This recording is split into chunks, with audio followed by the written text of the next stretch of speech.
Bapak-bapak yang berada di luar sana, ingatkan anak-anak jangan suka-suka hati menayangkan wajah-wajah bapak di media sosial. Nanti kawan-kawan anak kita semua declare, ini bapak aku ni, ini bapak aku. Sudah jenuh kita nak menjawab.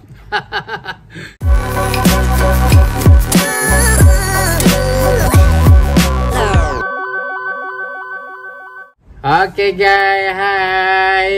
Assalamualaikum warahmatullahi taala wabarakatuh. Bertemu lagi bersama saya Pak Jijan daripada On The Channel. Apa khabar kawan-kawan saya, sahabat-sahabat yang berada di luar sana? Saya doakan kalian semua di waktu ini moga-moga di dalam rahmat Allah, di bawah lindungan taufik dan hidayah Allah. Moga-moga perjalanan hidup kita pada hari ini lancar, dimurahkan rezeki, dilapangkan rezeki, dimudahkan segala urusan. Moga-moga kita semua di dalam redha ilahi. Bertemu lagi bersama saya On The Channel. Jangan lupa subscribe, like, comment and share. Dan juga jangan lupa tekan loceng kerana setiap notifikasi video-video saya yang terbaru akan anda dapat lihat. Masih belum lagi terlambat untuk saya mengucapkan Hari Bapa.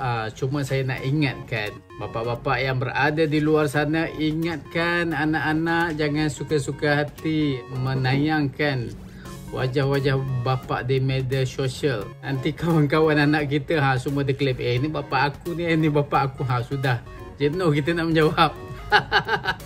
Gurau-gurau je. Okay guys, tanpa melengahkan masa lagi, ayuh terus saja kita mereaksi sama-sama. Kita menonton video yang bertajuk What? Bujuk Israel serang Palestina. Inilah fakta hubungan kekal Israel dan Arab Saudi. Kita mulakan dengan kiraan Ciek 2 3. Data fakta. Welcome to our channel. Welcome. Arab Saudi dikenal sebagai salah satu negara yang bergabung dengan negara-negara Arab lainnya untuk mendukung kebebasan Palestina. Namun, beberapa kalangan menuding bahwa Arab Saudi ternyata memiliki kedekatan dengan Israel. Hal ini tentunya menjadi pertanyaan besar oleh berbagai pihak. Seberapa dekatkah Israel dengan Arab Saudi? Dan bagaimana sebenarnya hubungan kedua negara ini? Simaklah ulasan data fakta berikut untuk tahu jawabannya. Sama-sama kita cek. Tapi sebelum lanjut, kami ingatkan kembali untuk subscribe channel ini dan aktifkan lonceng notifikasi kami untuk mendapatkan video like, edukatif dari data fakta. Karena info-info yang ada di dalamnya. Sejarah hubungan Israel dengan Arab Saudi. Konflik Timur Tengah yang kerap terjadi antara Israel dengan Palestina juga diwarnai dengan negara-negara yang mendukung kedua belah pihak. Namun Arab Saudi yang diketahui berada di pihak Palestina dikabarkan memiliki kedekatan dengan Israel. Melansir laman tirto.id, MII atau Middle East Eye rutin menerbitkan laporan yang membahas intrik dua pemain besar di Timur Tengah, yakni Arab Saudi dan Israel. Kedekatan antara Israel dan Saudi terlihat relatif masih cukup muda. Beberapa analisis memperkirakan hubungan itu baru terjadi sekitar 5 tahun, yakni mulai pada tahun 2018. Bahkan NBC News telah melaporkan selama jangka waktu tersebut keduanya sudah mengadakan pertemuan-pertemuan informal. Hal tersebut tentunya aneh dalam pandangan tradisional, sebab keduanya tidak pernah tercatat memiliki hubungan diplomatik. Ditambah, Arab Saudi juga bergabung bersama negara Arab untuk menyuarakan kemerdekaan Palestina. Diketahui penghujung tahun 1970-an, Arab Saudi mulai mengurangi perhatian terhadap konflik Israel dengan Palestina untuk memfokuskan suksesi politik dan proyek modernisasi negara.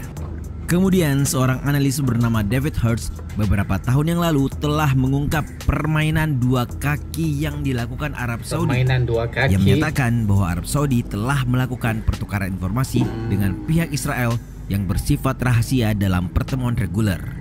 Diketahui juga bahwa sekitar tahun 2012 setelah musim semi Arab atau Arab Spring, pertemuan antara Israel dengan Arab Saudi secara informal mulai dilaksanakan. Pertemuan ini terutama bertujuan untuk menangkal pengaruh Iran serta memberikan dukungan militer untuk kelompok-kelompok militan di berbagai negara.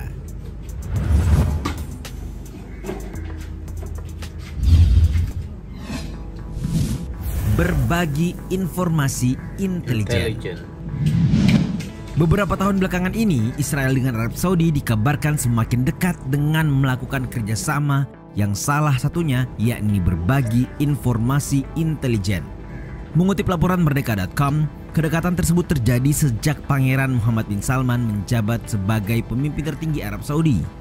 Hal tersebut mulai terlihat setelah pertemuan antara Perdana Menteri Israel Benjamin Netanyahu dengan Pangeran Muhammad bin Salman secara rahasia pada tahun 2018 di Amman, Yordania.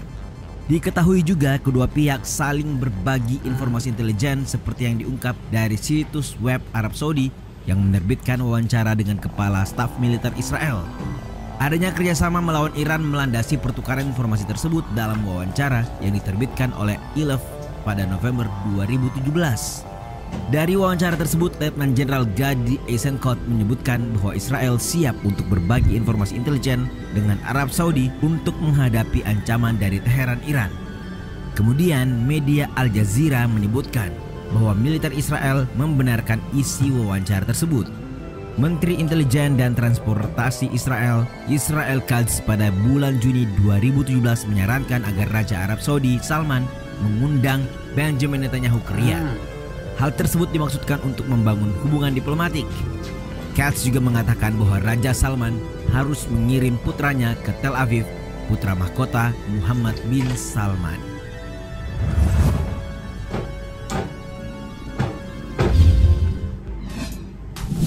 Melawan pengaruh Iran di Timur Tengah.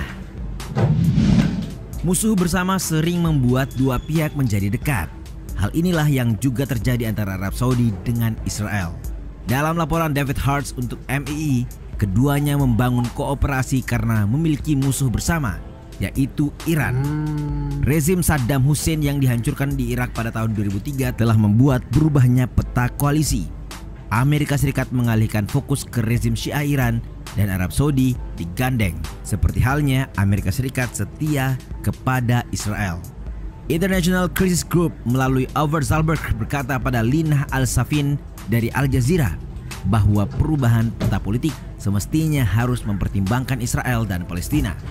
Perdamaian antara Israel dengan Palestina ini tidak akan bisa dicapai tanpa dilibatkannya sekutu terpenting Israel, yaitu Amerika Serikat. Zalberg juga menyebutkan lahirnya aliansi Israel dengan Arab Saudi yang semakin terbuka akan menghalangi Iran. Dalam banyak hal, ialah sangat rasional untuk kemajuan proses perdamaian Israel dengan Palestina melalui poros Washington-Riyadh. The Atlantic pada April 2018 pernah menerbitkan wawancara eksklusif Jeffrey Goldberg dengan Pangeran Saudi Muhammad bin Salman. Bagi Muhammad bin Salman, Israel merupakan negara yang memiliki perekonomian raksasa jika dibandingkan dengan luas wilayahnya. Pertemuan ekonomi inilah yang membuat Arab Saudi membangun relasi kerjasama. Ia juga menekankan syaratnya yakni stabilitas kawasan. Inilah jawaban dari pertanyaan Goldberg kepada Muhammad bin Salman mengenai Iran yang menjadi alasan hubungan Arab Saudi dan Israel terlihat semakin mesra.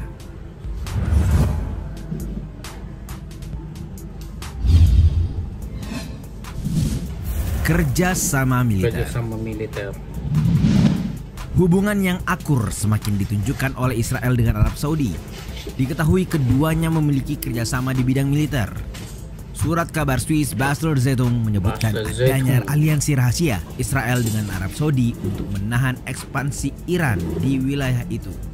Wartawan dalam berita tersebut menyebutkan bahwa terdapat kerjasama militer antara Arab Saudi dengan Tel Aviv. Wartawan tersebut mengutip sumber-sumber tak dikenal yang berasal dari Riyadh dalam pernyataannya. Ia menyatakan bahwa kerajaan saat ini sedang mempertimbangkan kemungkinan membeli senjata Israel serta telah memperlihatkan minat untuk membeli sistem pertahanan seperti tank. Sebab menurut Israel, senjata-senjata tersebut telah terbukti efektif dalam melawan roket-roket seperti pada saat menghalau serangan dari jalur Gaza.